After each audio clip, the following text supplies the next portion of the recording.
Had AP and Reuters, two news agencies, reporting that a Belgian-born extremist has been identified as the mastermind of Friday's attacks. What can you tell us about this person? Of course, there's many links toward this Belgian jihadi person who's in the ranks of the Islamic State since 2013. His nickname, his war nickname, if I may say so, is Abu Omar The Belgian, from Belgium, as they say. And this person was really present on social media in 2013 and 2014. He is really, really known. I got with a colleague of ours, David Thompson from RFE, to authentify a video in which we see him dragging corpses behind his Jeep. France 24 refused to broadcast these images. They were broadcasted by another French media. And from this time, he was very, very known. But we should know also that he succeeded in coming back to Belgium in 2013. He got arrested and then freed because Belgian authorities thought that he was dead. He had a false identity, so it's plausible that he had another passport, I guess. And then he went back to Syria, and he gave an interview to the English magazine of the Islamic State called Dabik, telling the story. And we knew in last January, after the attacks of Charlie Hebdo, that he was trying to constitute a crew in Verviers, which is also a town in Belgium. And this crew was confronted with the police. There were many dead. And we know that he is linked somehow to the attack that failed of the Thalys between the train between Amsterdam and Paris, but also with the failed attack against a church in Villejuif here in the outskirts of Paris.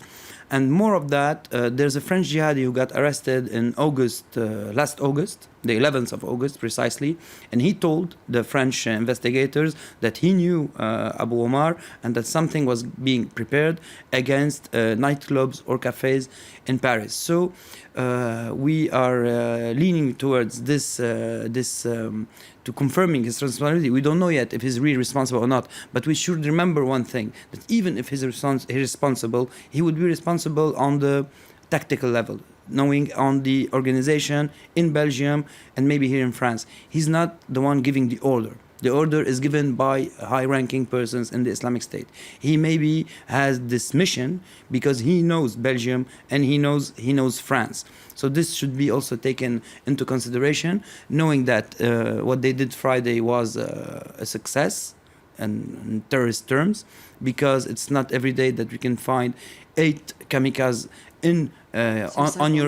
on European soil willing to act and who acted actually.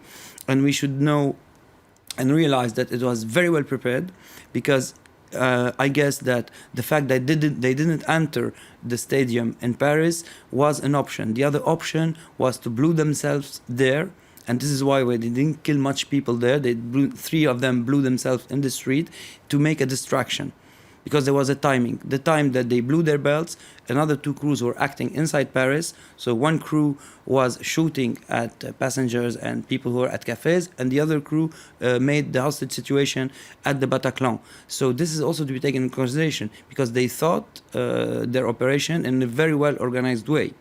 And so there was a timing that at the same time they blew their belts and the other crews were acting in Paris. So I guess that they should be taken seriously. He should be taken seriously, and the threats that are still coming and that were done by the Islamic State should be taken very, very seriously. This is the first operation of this group on European soil in France and at the heart of Paris, and they proved in a way that they can do what Al-Qaeda did in January with the attacks of Charlie Hebdo.